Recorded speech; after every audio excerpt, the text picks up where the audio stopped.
Так, проповедь называется как? Да. Первое место Писания, сразу придем к нему. История про Иакова. Бытие, 25 глава. А вообще вся книга «Бытие», она про разных уникальных, удивительных людей. Часть людей – это пример для нашей веры. Часть людей – это как поступать не надо. И вот здесь Библия говорит, мальчики выросли. Мальчики – это Исав, который был искусный охотник, человек полей. А Иаков был человек тихий, живущий среди шатров. Я хочу, чтобы, если возможно, где-то у тебя, чтобы ты подчеркнул слово «тихий». Знаете, вот если вот на этом месте остановиться, мы сразу можем характеризовать этих двух парней. Один дядька брутальный, с ружьем наперевес, налево-направо, убивает, заколачивает. Он человек искусный в своем деле. Это человек полей, это человек, который прошаренный, продвинутый. А Иаков был человек тихий, и он дома тусил. Среди шатров Библия говорит. Ну правда, такой, знаете, такой домашний, скромный мальчуган. И вот если бы ты был Бог, кого бы ты выбрал, одного или второго? Чаще всего, да, человеческий выбор пал бы на первого. Но дальше, когда мы читаем эту историю, мы видим, что у Бога совсем другое суждение. Исаак, которому была по вкусу дичь, больше любил Исава. Исаак – это их папа. Но Ревека, то есть мама, она больше любила Иакова. Однажды, когда Иаков готовил похлебку, Исав вернулся с поля очень голодный. Он сказал Иакову: скорее дай мне поесть немного того красного, что ты готовишь. Я умираю от голода. Вот почему ему также дали имя Эдом. Иаков ответил: сперва продай мне твое первородство. Я умираю от голода, сказал Исав. Какая мне польза в первородстве? Иаков сказал: сначала поклянись. Он поклялся и так продал свое первородство Иакову. Тогда Иаков дал Исаву хлеба и чечевичной похлебки. Он поел, попил, встал и ушел. Так Исав пренебрег своим первородством. Кто был отец и кто был дедушка вот этих двух парней? Авраам был дед, Исаак был папа. И знаете, вот эти два человека, они были невероятной веры люди и невероятного Божьего избрания. У Бога был гигантский план на них и на их потомков. Огромное Божье обетование, оно висело над этим кланом. И каждый первородный человек, он должен был бы вступить в это обетование. Каждый старший сын, он должен был наследовать то, что было приготовлено Богом для этого клана. Что самое интересное, старший сын Исав, он чего-то не понимал в своей жизни. А чаще всего, почему это случается? Потому что человек живет низменными целями, низменными ценностями, низменными желаниями. Просто поесть, попить, хорошо поохотиться, красивую женщину закадрить, родить здоровых детишек. Попасть в хороший сад с этими детишками, чтобы там еще английскому обучали. Вырастить этих детишек в хорошей школе, что если возможность еще, чтобы они на спорт сходили. Там, отучить их, если возможности нет в АУЦа, хотя бы в МУЦа или КУЦа или ФИЦа, где-нибудь вот в каком-нибудь брендованном месте. И потом человек, знаете, живя своими вот этими низменными желаниями, целями, внутри его сердца часто теряется реальность духовного мира, реальность духовных Божьих обетований и реальность божественного будущего. Так легко, живя в этом мире, просто быть поглощенным целями, ценностями, желаниями, которые имеет сегодня только этот мир. Но у Иакова было совсем другое сердце. У Иакова было огромное желание видеть Божий прорыв, видеть Божию славу, видеть исполнение Божьих обетований, видеть исполнение Божьего вот этого начертанного плана над его дедушкой Авраамом, над его отцом Исааком, чтобы это исполнялось в его жизни. Знаете, он пришел к этому. Он был отцом 12 поколений нового народа. И он был патриархом, родоначальником того, что мы знаем сегодня как Израиль, место, где был рожден Мессия, место, от которого произошло спасение для всего человечества. Не это ли повлияет на весь ход истории? Не это ли быть человеком, влияние, быть человеком, который сделал что-то? Знаете, мальчишка тихий, домашний, живущий с мамой, моющий посуду. У этого человека была огромная, божественная жажда и дерзновение. Это то, что не было видно ни тебе, ни мне, ни каким другим людям, но то, что видел Бог над ним. Поэтому Библия говорит в послании Римлянам, что Исава Бог отверг. Почему? Потому что у него не было жажды и голода почему-то Божьему.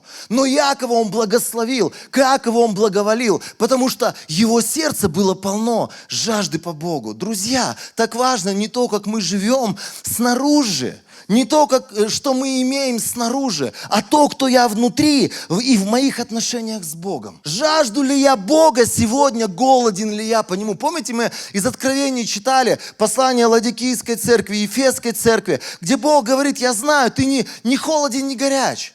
Ты потерял первоначальные качества свои.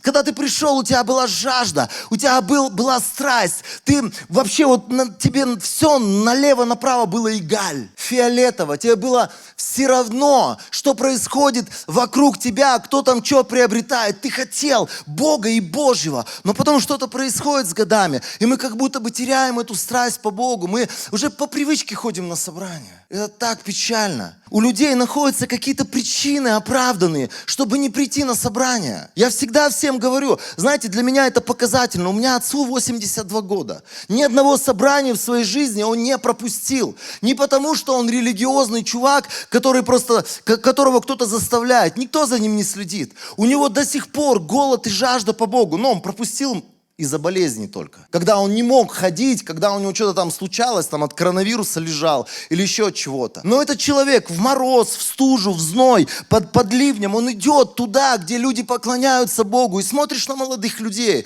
у которых 500 тысяч разных оправданий. Почему я сегодня не в Доме Божьем? Лука 10 глава 2 стих, там написано так. Иисус сказал им: жатвы много, работников мало, поэтому просите хозяина жатвы, чтобы он выслал работников на свою жатву. Зачем? Ну зачем просить очевидное у Бога? Бог, ты же сам заинтересован, чтобы церкви новые появлялись, чтобы жатва, это же твоя жатва, это же люди дорогие твоему сердцу. Зачем нам просить тебя об этом? Знаете, это как человек мне предлагает что-то, а я у него прошу еще сверху это.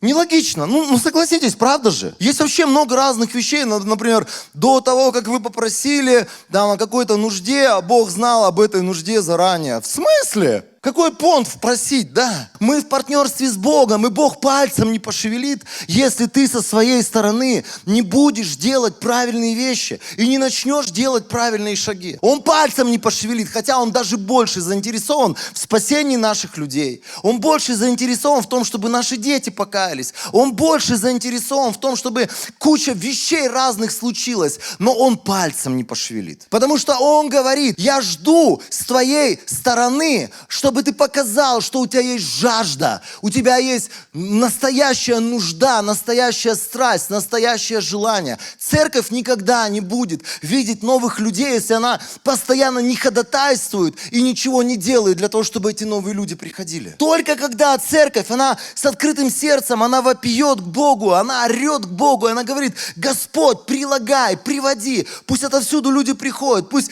грешники спасаются, отступившие возвращаются. Только тогда Божья работа начнет совершаться. Не думайте так, что вы начали делать какое-то служение, так как Бог к вам благоволит, оно само по себе будет двигаться. Тебе надо показать свою ревность, тебе надо показать свое желание, тебе надо показать Богу это. Может быть, это звучит сегодня для некоторых, в смысле показать, Бог же и так видит.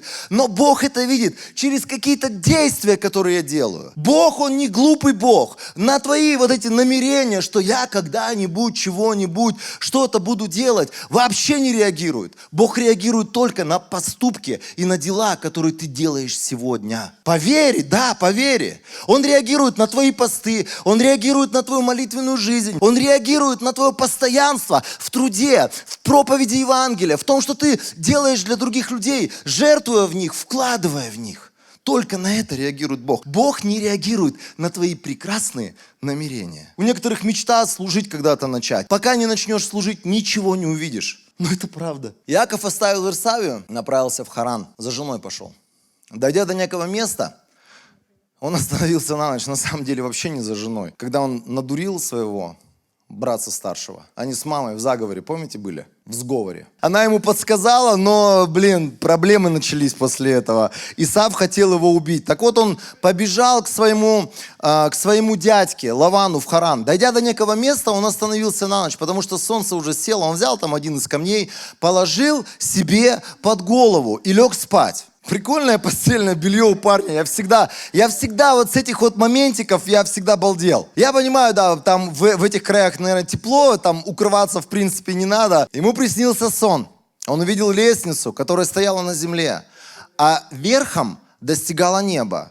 И ангелы Бога поднимались и спускались по ней. Над ней стоял Господь и говорил: «Я, Господь, Бог твоего отца Авраама и Бог Исаака. Землю, на которой ты сейчас лежишь, я дам тебе и твоим потомкам». Вот представьте себе, у человека стресс. Его убить хотят. Я хочу, чтобы вы просто представили эту историю. Он убегает из своего города. Он бежит в неизвестность. Это вообще мальчик тихий, домашний. Ну правда, он, знаете, вот как, например, Виктор с Ларисой по миру не путешествуют каждый раз. Вот если ты никогда не путешествовал, знаешь, вот ты приедешь в любой аэропорт, и у тебя будет вот такое. А если там еще не на твоем понятном языке все написано, у тебя в 2 раза будет вот такое. Потеря. Этот человек, представьте себе, он шагнул в неизвестность, у него стресс, но этот человек, что-то с ним было. Его сердце было как будто бы броней окружено, и Бог мог говорить с его сердцем. Согласитесь, когда у нас стресс, вообще никакие Божьи мысли в голову не лезут. Только страх. Только мне, да? Ладно. Про себя буду проповедовать. И Бог с ним разговаривает. «Я Бог твоего отца Авраама и Бог Исаака. Землю, на которой ты сейчас лежишь, я дам тебе и твоим потомкам». Величайшее обетование он ему выдает. «Твои потомки будут многочисленны, как земная пыль. И ты распространишься на запад, на восток, на север, на юг. Все народы на земле получат благословение через тебя и твое потомство». Бог подтверждает его первородство. Бог подтверждает его право получить обетование Исаака и Авраама. «Я с тобой и буду охранять тебя, куда бы ты ни пошел. Верну тебя в эту землю. Я не покину тебя и исполню все, что обещал тебе». Друзья, знаете, сколько через Христа есть обетований у нас? И эти обетования даже больше, чем обетования, данные этим мужам Божьим. Сколько обетований Бог сегодня вложил в нашу жизнь. Он это сделал через крест, не через нашу хорошесть. Эти обетования с твоим исцелением связаны, эти обетования с твоими детьми связаны, эти обетования связаны с твоей плодоносной жизнью, духовной жизнью плодоносной, с твоим эмоциональным состоянием стабильным, с твоей свободой от прошлого и от демонического влияния. Это связано с благословениями финансовыми. Столько всего Бог сказал в Новом Завете о нас. Это то же самое, что Он говорит ему в этом сне. И дальше, проснувшись, Иаков подумал: истина, на этом месте Господь, а я и не знал. Ему было страшно. И он сказал: как устрашает это место, не иначе, как здесь дом Бога, и это врата небес. Иаков поднялся рано утром, взял камень, который он клал себе под голову, поставил его памятным знаком и возлил на него масло. И он назвал это место Вифиль, дом Божий. Хотя вначале тот город назывался Лузер. Луз. Затем Иаков дал клятву, сказав: если Бог будет со мной, сохранит меня в этом странстве, даст мне хлеба в пищу и одежду на плечи, так что я вернусь и буду жить в мире, в доме моего отца, если Господь будет моим Богом, то этот камень, который я поставил, будет памятным знаком и будет здесь Божьим домом. И от всего, что ты даешь мне, я дам тебе 10-ю часть. Знаете, когда этот человек пережил прикосновение Бога, и он пережил понимание того, кто он в Боге и для чего он призван, он поклялся ему, что вся его жизнь, она будет посвящена ему. И он будет делать все, чтобы созидать дом Божий. Знаете, это человек, который просто на клятве построил свои отношения с Богом. Так часто Бог ждет от нас правильных решений. Так часто, когда ты слышишь Слово Божие, читаешь какие-то вещи из Писания, ты вдруг молишься, и у тебя есть какое-то понимание вещей, которые тебе надо делать. Бог ждет от тебя решения, правильного решения. Потому что вся наша жизнь, она построена только на решениях, которые мы принимаем с Богом. Правильные решения. Будь молодой девушкой умной, чтобы никто не назвал тебя глупец, потому что ты вышла за правильного молодого человека. Будь правильной Божьей семьей, езжай туда, куда Бог посылает тебя, и делай до конца дело Божие, пока не увидишь прорыва. Это и есть Божьи клятвы. Когда мы выбираем Божье, мы выбираем правильные пути, правильные вещи, правильных людей, и мы вместе с ними созидаем Дом Божий. Если твоя жизнь не крутится вокруг Дома Божьего, церковь для тебя это просто на 7-й день ты куда-то пошел. И неважно куда, лишь бы куда-то сходить. Если сегодня твое сердце не горит тем, чтобы строить Дом Божий, созидать Царство Божие, с тобой что-то не то. С тобой что-то не то. При чем тут бультерьеры? Да, при чем тут бультерьеры? А давай следующее место Писания нам. Это все про Иакова у нас. Опять ночь, опять Иаков. И знаете что? Опять его хотят прибить. Он втихаря от своего дядьки Лавана сквозанул, потому что он 20 лет на него работал. Он сначала ему не ту дочь подсунул, потом там вообще схемы у Лавана свои были хитромудрые. И он понял, что все, надо, собирать все, что есть, и валить от этого Лавана. И что происходит? Мало того, что он свалил от него, там они вроде бы потом договорились, он узнает, когда он подходит к месту, где жил его папа Исаак, он узнает, что там 400 человек и старый его недруг, то есть брат старший Исав, он с толпой людей вышел ему навстречу, узнав, что он идет. Спаси меня, Господь! Ребята, знаете, вот мы иногда думаем, вот эти вот страшные ситуации в моей жизни, ну почему, Господь, ты допустил эту страшную ситуацию? Самые большие откровения в нашей жизни приходят во времена, когда мы в яме находимся.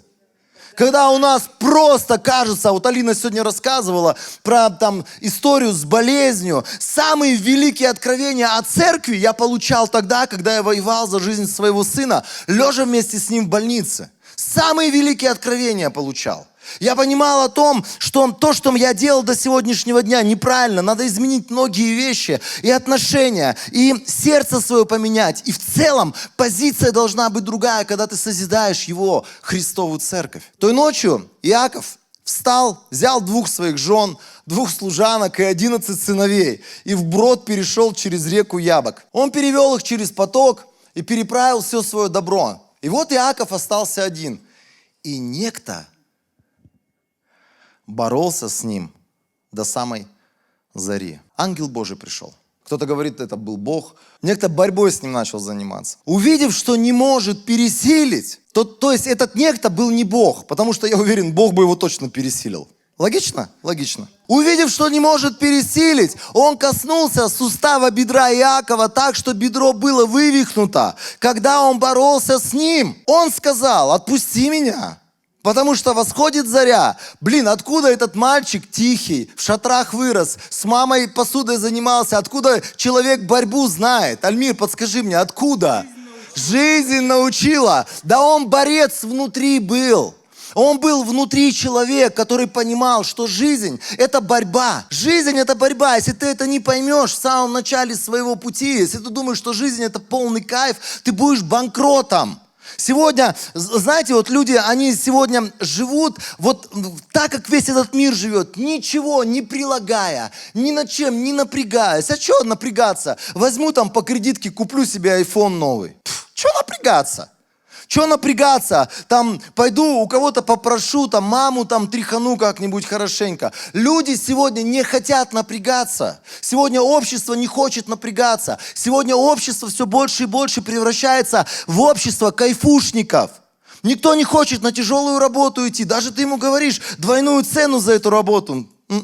Не-не-не. Я лучше дома посижу, телек посмотрю. Крипту буду майнить. Этот человек что-то понимал в жизни.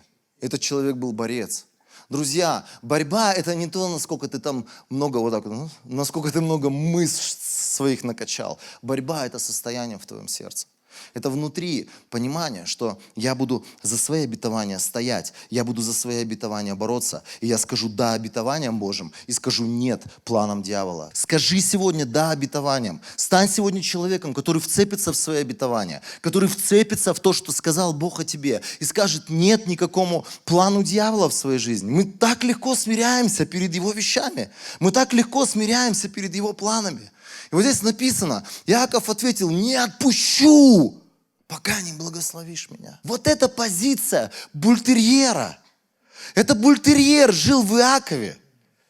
В этом тихом мальчике, знаете, он не был там экспрессивный по натуре своей. Как там людей там делят, там интроверт, психоверт, затроверт. Вот, конечно, он такой там крутой, он там и экстраверт, он там везде там себя найдет. Да нет! Это внутреннее состояние, ты с Богом это рождаешь. Возможность побеждать любую ситуацию, понимая, кто за тобой стоит. Он говорит, не отпущу, пока не благословишь. Он спросил, как твое имя? Иаков, ответил он, будто он не знал. Тогда он сказал, отныне твое имя будет не Иаков, а Израиль, потому что ты боролся с Богом и людьми и победил. Иаков сказал, прошу тебя, скажи мне твое имя. Но он ответил, зачем ты спрашиваешь мое имя? И он благословил его. Подождите, ребят, если бы он не вцепился в него и потом бы не требовал, чтобы он его благословил, как вы думаете, благословил бы он его? Поборолись, разошлись. Аллилуйя, слава Богу, я тебя увидел, ты красавчик. Там, давайте мастера спорта выдадим, там, и мы тебе корочку вышлем с небес, там, все нормально, братан. Там Якову Исаву покажешь, что ты мастер спорта по борьбе. Чем он с бультерьером похож? Мы уже почти 15 лет владеем бультерьерами разными. Знаете, кто такие бультерьеры? Собаки, которые очень любят людей. Просто он хочет всегда быть с людьми, разговоры слушать, кивать, там, поддерживать, как-то там лежать всегда на человеке. Это собака, которая никогда не реагирует на человека. Никогда. То есть он не кидается на людей, он не бросается там, у него совершенно здоровая психика, то, что связано с людьми. Но не дай Бог, хоть какая-то живая тварь, не человек, какая-то другая живая тварь четырехногая, попробует кинуться или попробует зарычать в его сторону, хандец. У меня вот такая, знаете, идет такая меланхоличная собака, и вдруг там кто-то начинает рычать на него, он превращается в монстра просто. Он из ниоткуда, в нем шайтан просыпается. Я каждый раз думаю, вообще, что это? И знаете, были такие ситуации, питбуль какой-то выскочил, на нашу там беременную собаку пытался кидаться. И наша собака просто вцепилась ему куда-то. И она просто зажала челюсти, и она не разжимала. Ее пинали, ее били, водой поливали, палками лупили, орали. Ничего не работало вообще. Израиль, Иаков, это тот же самый бультерьер. Пока, знаете, ты не благословишь меня, питбуль, я тебя никуда не отпущу. Пока ты не выучишь урока правильного о бультерьерах, ты так и останешься тупым. Она вцепилась, я помню, это собака, и кто-то из детей просто там стресс испытал. Один путь был, вот он, бультерьер. Вот он здесь, он вцепился в этого ангела Божьего, он сказал, пока не благословишь, не отпущу вообще. Это состояние сердца, это желание твоего сердца, когда ты понимаешь, Бог приготовил, а ты просто сдаешься, а ты просто соглашаешься с какими-то другими планами. Стань сегодня этим Божьим бультерьером, стань сегодня этим человеком, которого из Иакова называют Израилем, из ничтожества, из человека, на которого даже никто не ставил. Стань человеком, который побеждает со Христом и который становится Божьим чемпионом. Божьим человеком. Знаете, когда мы вот в эту сторону двигаемся, у нас даже не будет мысли думать о грехе. Анонизм это грех или не грех? Насвай чекать это грех или не грех? В Библии же не написано. Да это вообще не про тех, кто хочет побеждать. У них даже таких мыслей не возникает. Они даже в эту сторону не смотрят, потому что они понимают, у них есть Божие движение, у них есть Божие желание, а вот это все, оно выкинет их назад. Зачем нам назад, друзья? Зачем нам туда, откуда мы когда-то вышли, в эти проклятия? Зачем нам туда, в эту нечистоту, которая просто приносит, кроме стыда ничего не приносит? За 100 кисит он купил у сыновей Хамора, отца Шехема, участок земли, на котором поставил свой шатер. Там он установил жертвенник и назвал его Бог, Бог Израиля. Человек когда-то двигался за мечтой, Божьей мечтой.